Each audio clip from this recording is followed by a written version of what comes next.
Buen día, mi nombre es Carol Benítez, integrante del grupo número 2, presentando el tema los recursos manejados desde el sistema operativo. Es importante recalcar que el sistema operativo surge como la necesidad de utilizar máquinas complejas. Este explota los recursos hardware y software para proporcionar servicios al usuario del sistema. Recordando un poco, los recursos hardware son los elementos físicos que componen a la computadora y los recursos software son los que comprenden los datos e instrucciones que el usuario ingresa al sistema.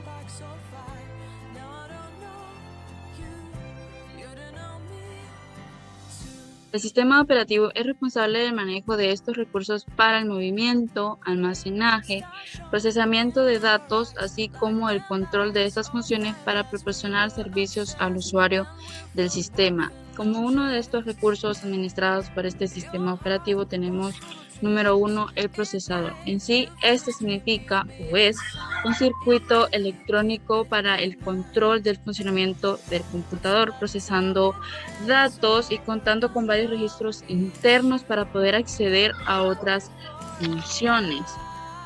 Este sistema operativo administra la distribución del procesador entre los distintos programas por medio del algoritmo de programación. El algoritmo de programación, como sabemos, es la serie de instrucciones que el usuario ingresa al sistema.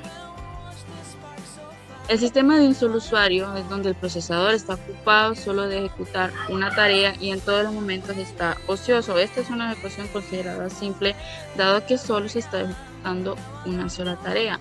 Sin embargo, existen muchos usuarios con muchas tareas en este sistema, el cual es considerado como multiprogramación y se debe asignar el procesador a cada tarea de una manera justa y eficiente en un determinado periodo de tiempo para que sea ejecutado de una manera adecuada y en el momento apropiado. El sistema operativo determina cuándo y cuánto tiempo cada proceso se queda en el procesador. Por último, el sistema operativo cambia entre los procesos en ejecución con la mayor rapidez posible para dar la ilusión de que los procesos se ejecutan de una manera correctamente simultánea.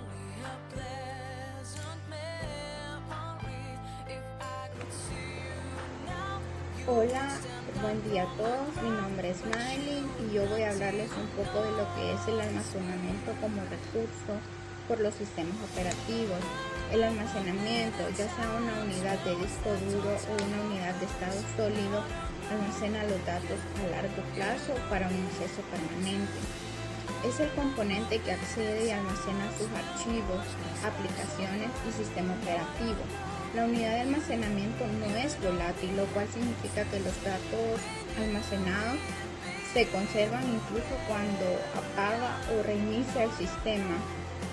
Estos podemos clasificarlos en relación a su capacidad de almacenamiento o de la manera que accede a los datos. Por ejemplo, tenemos dispositivos de almacenamiento primario, dispositivos de almacenamiento secundario, dispositivos de almacenamiento óptico y disquetes. En almacenamiento primario tenemos lo que es la memoria RAM, que como ya sabemos es la encargada de permitirnos realizar tareas cotidianas como abrir aplicaciones, cargar páginas web, editar documentos, correr juegos, entre otros. Cabe destacar que la memoria RAM es volátil, lo que significa que una vez usted apague o reinicie el sistema, sus datos estarán perdidos. En almacenamiento secundario tenemos las unidades de disco duro y discos de estado sólido. Estos en su mayoría son extraíbles, es decir, usted puede reemplazarlos o actualizarlos en el momento que la computadora lo necesite. En los dispositivos de almacenamiento óptico tenemos los CD y los DV. Lo que es el CD-ROM, el DVD-ROM y el BD-ROM solo hacen énfasis a los discos que son solo de lectura, lo que nos indica que los datos en ellos son permanentes y no se pueden sobreescribir. Como les decía, los disquetes, que no vamos a dejar de mencionarlos, Aunque suelen estar ya casi obsoletos, no podemos dejar de mencionarlos ya que fueron los pioneros en cuestiones de almacenamiento, ya sea portátiles o extraíbles. Y por último, el almacenamiento en la nube. Este tipo de almacenamiento implica lo que es archivar, organizar, distribuir los datos según se requiera en distintos volúmenes de almacenamiento virtualizados, consolidados a partir del sistema de hardware físico. En términos más sencillos, es la organización de los datos almacenados en algún lugar al que puede acceder cualquier persona que tenga los permisos adecuados a través de Internet. Existen 3 tipos de almacenamiento en la nube. Para las empresas, la nube pública, la privada y la híbrida. También hay 3 maneras de dar forma a este almacenamiento: en bloques, archivos u objetos. Cada formato tiene sus ventajas y desventajas. Esto ya queda a necesidad del cliente. Por mi parte es todo. Muchísimas gracias. Y compañeros, mi tema a exponer es dispositivos de entrada y salida. En los dispositivos periféricos de entrada y salida hay una gran variedad que se utilizan o son componentes del sistema operativo de la computadora.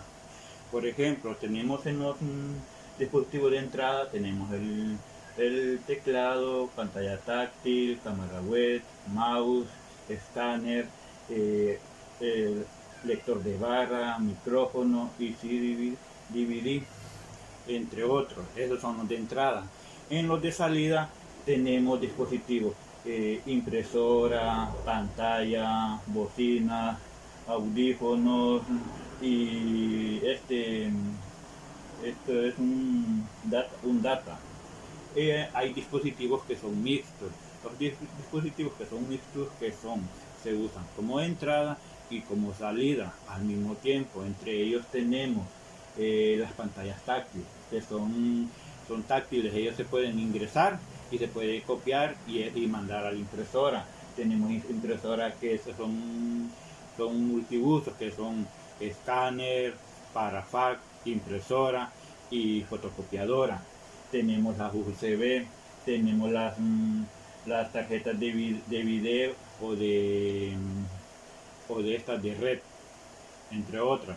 Así como en los dispositivos que son de entrada, tenemos el lápiz óptico, que es un dispositivo diseñado para aplicar sobre una pantalla. Mouse, dispositivo funcional para mover por la pantalla de la computadora. Pantalla táctil, pantalla diseñada para reconocer la presión en la superficie. Escáner, dispositivo que con un haz luminoso detecta los patrones de luz y oscuridad y así imprime lo que uno selecciona. Joystick, este es más diseñado para juego. Hoy en día muchas empresas lo utilizan porque hoy se utiliza la impresión de 3D. Entonces el joystick se utiliza más para juegos y para esos fines. Lector de código de barra. Estos lectores de código de barra son los que utilizan las empresas, los supermercados, para leer los códigos de barra de cada producto y así tener un mejor control de entrada y salida de sus productos en existencia. Cámara digital de fotos. Esta digamos, la cámara es como una cámara normal, se toma la foto, se conecta a la computadora y se extrae la foto y se guarda en la computadora. Cámara web. La cámara web es un dispositivo que es accesorio de la computadora. Esta solo se utiliza para grabar las imágenes que uno desea introducir a la computadora. En los dispositivos de salida tenemos el monitor. El monitor es el dispositivo más esencial de las computadoras, porque ahí se mira lo que se trabaja, se está efectuando en los mismos procesos que uno está utilizando la computadora. Los parlantes son dispositivos en la computadora ocasiones para escuchar música, grabar o escuchar un mensaje que es enviado por correo, que son de voz. Las impresoras son periféricos utilizados para presentar información en papel. Proyector. El proyector es como una pantalla, solo que en dimensiones más grandes. Se utiliza para conferencias o para capacitaciones, que se conecta a la computadora y por medio de él se plasma la imagen en una superficie plana o en una pared. Los dispositivos mixtos tenemos como el teléfono, que el teléfono puede ser de entrada y de salida. ¿Por qué de entrada y de salida? Porque se puede enviar mensajes y se pueden recibir y leer. Las impresoras multiuso.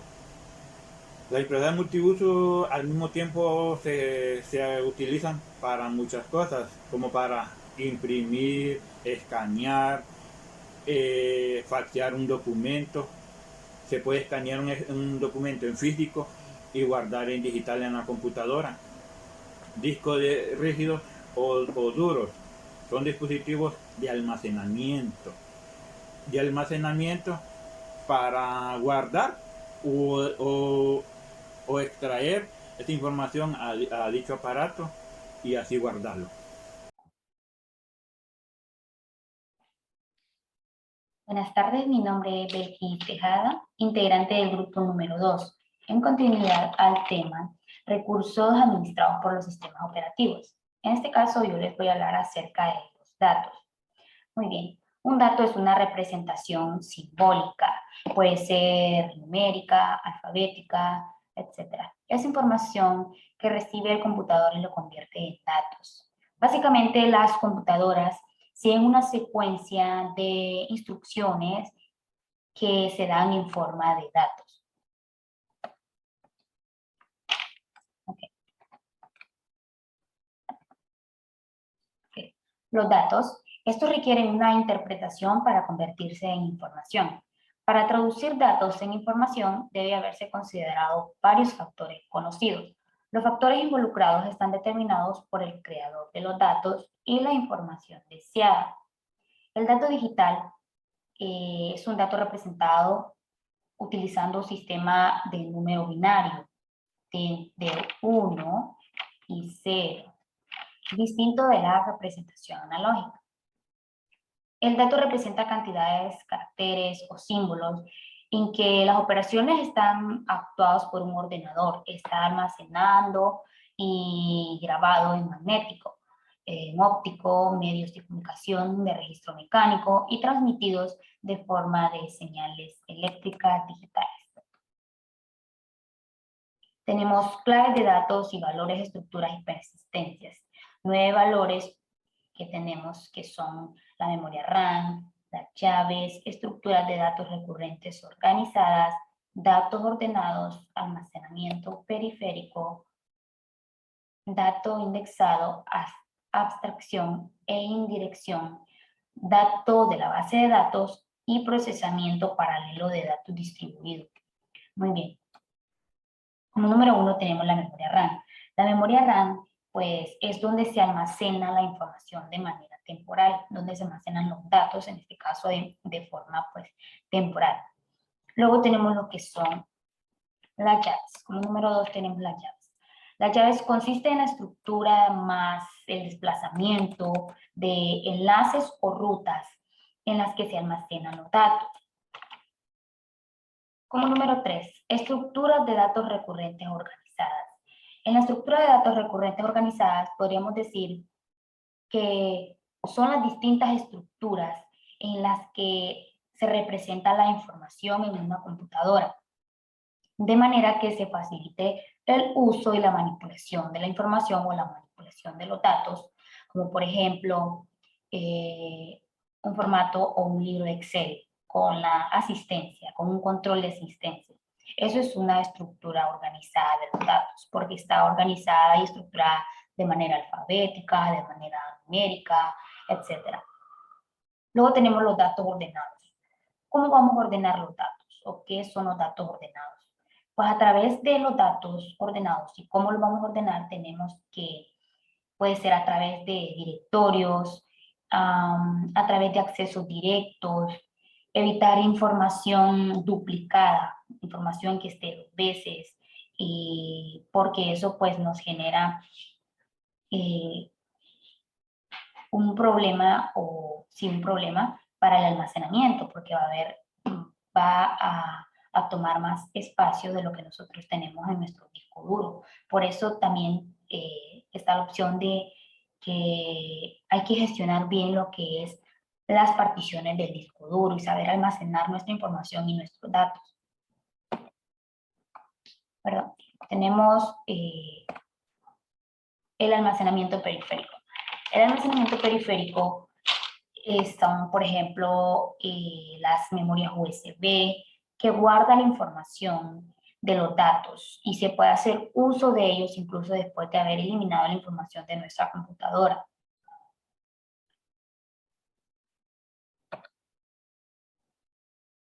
Tenemos, por consiguiente, lo que es el dato indexado. El dato indexado maneja la información, maneja la velocidad o mejora la velocidad de las operaciones. Su funcionamiento es similar a la del índice de un libro. ¿Por qué? Porque esto pues guarda parejas de elementos y es así más fácil poder encontrar nuestros datos o poder encontrar nuestra información.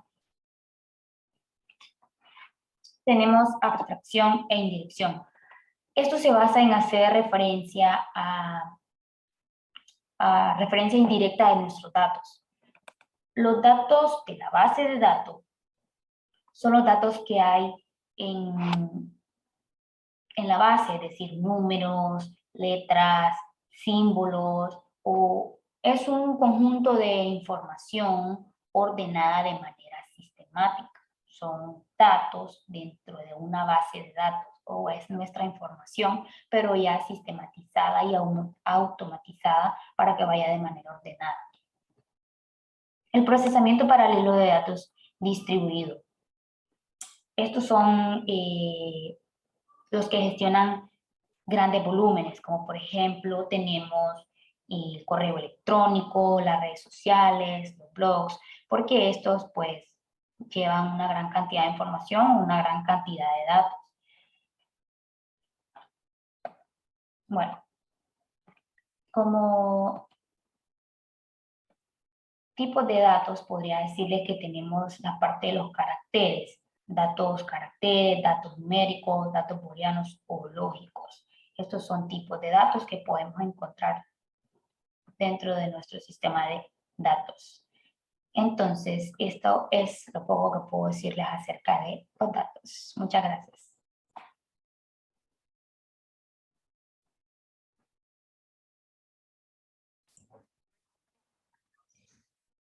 Hola, mi nombre es América Paola Castro y voy a dar continuidad al tema los recursos administrados por los sistemas operativos. Estaré hablando sobre el software. Como ya sabemos, el software es toda la parte intangible de nuestra máquina o de nuestro dispositivo. Podemos definir como los recursos de un sistema de computación que consiste en las funciones disponibles al usuario con el objetivo de administrar los datos y controlar la ejecución de los programas que se encuentran dentro de este. En sí, un sistema operativo es un software. Los softwares se clasifican en diferentes tipos de acuerdo a su funcionalidad. Y uno de los primeros pues, es el software de sistema. Aquí tenemos 3 ejemplos: Microsoft Windows, MacOS y Linux. Estos son los que ejercen el control sobre el hardware. La diferencia del sistema operativo con el resto de software es que este es el principal, el que maneja toda nuestra máquina y a los software que se encuentran dentro de este. A su vez, se clasifican para escritorio, móviles, drivers, servidores de datos, utilidades de sistema. También tenemos software de aplicación. Unos ejemplos de entorno de desarrollo integrado son estos que tenemos aquí. Los más conocidos de estos podemos ver que son el Microsoft Visual Studio, Dev C++, Todo esto permite al programador desarrollar programas o aplicaciones informáticas. Estos a su vez se clasifican en editores de texto, compiladores, intérpretes, depuradores. El más completo de eso me debe decir que el Visual Studio, ya que comprende todos estos. Es editor, compilador, depurador e intérprete. Tenemos software de aplicación que son diseñados para realizar una o más tareas específicas. Estos se clasifican en software para suites ofimáticas, de seguridad educativa, de diseño, médico, contable, inventario. En las ofimáticas podemos encontrar, por ejemplo, el paquete Office, que es diseñado para oficinas, con estos software. Dentro del paquete Office, pues tenemos editor de texto, o de cálculo y para presentaciones. Y así tenemos una gran variedad de herramientas dentro de este paquete. Software maliciosos. Estos son conocidos como malware y son diseñados específicamente para obtener acceso y entrar a nuestros equipos para dañarlos de alguna manera o obtener información sin que nos demos cuenta. Esto sucede sobre todo cuando no tenemos un antivirus que nos pueda proteger sobre esto. Estos se pueden clasificar en virus, malware, spyware, gusanos, troyanos, dealers, etc. Tenemos freeware. Este es software gratuito, se puede usar, copiar, distribuir, pero no incluye archivos FAI. Premium promueve una parte freeware y otra pagada. Shareware, también conocido como software de evaluación, este tipo de software no puede copiarse e instalarse sin pagar antes una licencia. Y algunas variantes de freeware de nationware. Tenemos el software libre. Este software es también conocido como free software, que permite copiar, modificar y distribuir. No vamos a tener ningún problema porque, como su nombre lo dice, es de libre uso. También tenemos software de código abierto. Este, al igual que el libre, se puede modificar, puede copiarse, distribuirse, pero con la diferencia de que debe notificarse a la comunidad de usuarios al creador de este mismo. Es decir, obtenemos un permiso para usarlo o dar créditos a los creadores de este. Software propietario es un software cerrado, que el propietario, la persona que lo crea, es quien controla su desarrollo y es muy privado y es de pago. O sea que si lo queremos usar tenemos que pagar por este, y aquí tenemos algunos ejemplos. El Microsoft Office, Windows, iTunes, Photoshop. Tenemos software semilibre. Posee todas las libertades o características del software libre, pero solo se puede usar para fines sin ánimo de lucro.